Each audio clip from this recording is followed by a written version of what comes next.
እናርግልኝ እለዋለሁ ብዬ የምለው ሰው አንድ ሰው የለኝም። እምጠላውም አንድ ሰው የለኝም። ሁሉም ይወደኛል፣ ሁሉንም እወደዋለሁ። የተለየ ወዳጅ የለኝም። ዕልም ያለው ሰው ዕልሙን ያካፍል ብሏል። ሀብት ያለው ሰው ደግሞ ለዓሊሙ ደግሞ ሀብቱን ያካፍል ብሏል። እመጣለሁ፣ አሁን መርካቶን እንካፈላለን፣ ሱቁን ተጠንቀቁላቸዋለሁ። ሰቀው ዝም ይላሉ።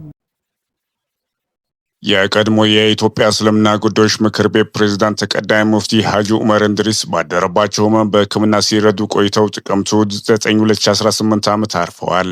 ከኢትዮጵያ ሃይማኖት መሪዎች መካከል በተለያየ እምነት ተከታዮች ዘንድ ተወዳጅና ተከባሪነት ያተረፉት የሐጂ ሙፍቲ ዑመር እልፈት ከተሰማ በኋላ በማህበራዊ ሚዲያ ላይ የሀዘን መግለጫ በስፋት የተጋራ ነው።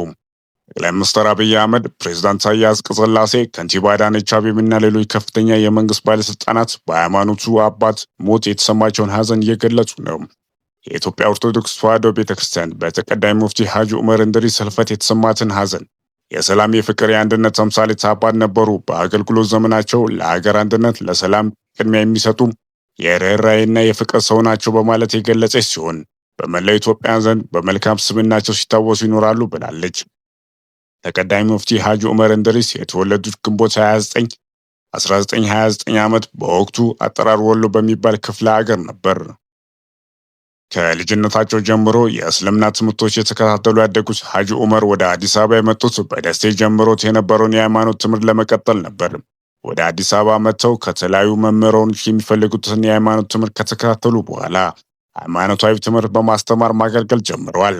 ተቀዳሚ ሙፍቲ በተለያዩ ስፍራዎች በሚመረጡም ሙስሊሙን ህብረተሰብ በቅንነት ሲያገለግሉ መቆየታቸው ይታወሳል። በደርግ ዘመን የኢትዮጵያ እስልምና ጉዳዮች ከመሰረቱ ሰዎች መካከል አንዱ የነበሩት ሐጂ ዑመር እንድሪስ በ1967 የምክር ቤት አባል ሆነው አገልግለዋል።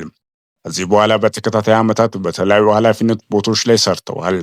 ከ5 ዓመታት በፊት በአመራር ላይ የነበረው የአዲስ አበባ የመጅሊስ ምክር ቤት ማንኛውንም የሃይማኖት ጥያቄዎች በመላው ሀገሪቱ ቢመጣ የመመለስ አቅም እንዳላቸው በመግለጽ የሙፍቲነት ማዕረግ ሰጥቷቸዋል። ከ10 ዓመታት በፊት የአዲስ አበባ እስልምና ጉዳዮች ከፍተኛ ምክር ቤት ሊቀመንበር በነበሩበት ጊዜ በሙስሊሞች መካከል የተፈጠረ አለመግባባት በውይይትና በእውቀት ላይ ተመስርተው ለመፍታት የበኩላቸውን ከፍተኛ ጥረት ማድረጋቸው የእምነቱ መሪዎች ይናገራሉ።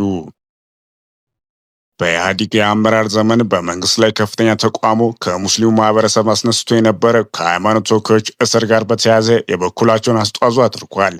ሐጂ ዑመር የኢትዮጵያ ሙስሊሞች መፍትሄ አፈላላጊ ኮሚቴ በእስር በነበሩበት ጊዜ ከሌሎች የሙስሊም ማህበረሰብና አባቶች ጋር በመሆን ለ4 ዓመታት መንግስት በኮሚቴዎች ጋር ለማስታረቅ እንዲፈቱና መንግስትም ይቅር እንዲል ብዙ ጥረት አድርጓል። በ2011 ዓመት የሐጂ ዑመር እንድሪስ የኢትዮጵያ እስልምና ጉዳዮች ጠቅላይ ምክር ቤት ፕሬዝዳንት ሆነው ተመርጠዋል። ተቀዳሚ ሙፍቲ ሐጂ ዑመር ጠቅላይ ምክር ቤቱን ህጋዊ ሰውነት እንዲያገኝ የማድረግ ትልቅ ስራ ማከናወናቸው የሃይማኖት አባቶች ይጠቅሳሉ። ይህ ስራቸው ምክር ቤቱ ራሱን በራሱ የማስተዳደር ስልጣንና ኃላፊነት የሰጠ የኢትዮጵያ እስልምና ጉዳዮች መጅሊስ በሀገር ውስጥም ሆነ በዓለም አቀፍ ደረጃ ያለው ክብር እንዲሁም ተሰሚነት ከፍ ያደረገ ነው በሚል ይናገራሉ። ብዙዎች ተቀዳሚ ሙፍቲ ሐጂ ዑመር እንድሪስ ዕድሜ ዘመናቸውን ለአንድነት የተጉ የሀገር ዋርካ ባለውለታ ሲሉ ይገልጿቸዋል። ለሙስሊሙ ማህበረሰብ አንድነትን ማጠናከር ዘመናቸውን በሙሉ መልፋታቸውን የሚገልጹ ወገኖች የነበሯቸው ጥረት ሁልጊዜ የማህበረሰቡ ሰላምና አብሮነት ማስጠበቅ ነበር ይላሉ። ሐጂ ዑመር እንድሪስ ከ50 በላይ ሃይማኖታዊ መጽሐፍ መጻፋቸው የሚነገርላቸው ሲሆን የህትመት ብርሃን ያገኘው ግን አንዱ ብቻ ነው። ሐጂ ዑመር ቅዱስ ቁርአንንም ተርጉመዋል።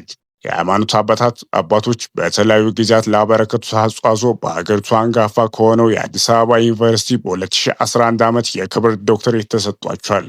ተቀዳሚ ሙፍቲ ሐጂ ዑመር እንድሪስ መሞት በኢትዮጵያ ሙስሊም ማህበረሰብና በመላው ኢትዮጵያ ዘንድ ጥልቅ ሐዘን ፈጥሯል።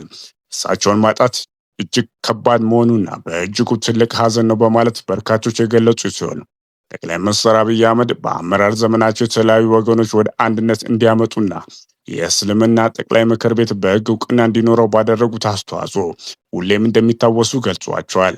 የአዲስ አበባ ከተማ አስተዳደር ከንቲባ አዳነች አቤቤ በበኩላቸው እጅግ ትሁት፣ የሀገር ወዳድ ምልክት፣ በሁሉም ዘንድ የሚወደዱና የሚደመጡና የሚከበሩ አባቶች ነበሩ ሲሉ ገልጿቸዋል።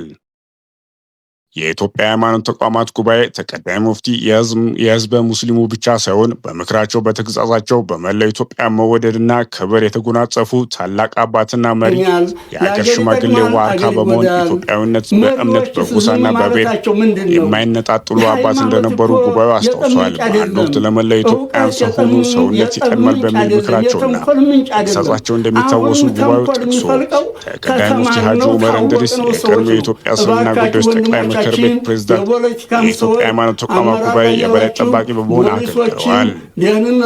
የተቀዳሚ ሙፍቲ ሀጂ ዑመር የቀብር ስነ ስርዓት ሰኞ ጥቅምት 10 2018 ዓመት በሚሊኒየም አዳራሽ የመንግስት ኃላፊዎች በተገኙበት ይፋዊ ሽኝት ስነ ስርዓት ከተፈጸመ በኋላ በ10 ሰዓት ይፈጸማል። ለመላው ህዝበ ሙስሊሞችና ለኢትዮጵያ ህዝብ መጽናናትን እንመኛለን።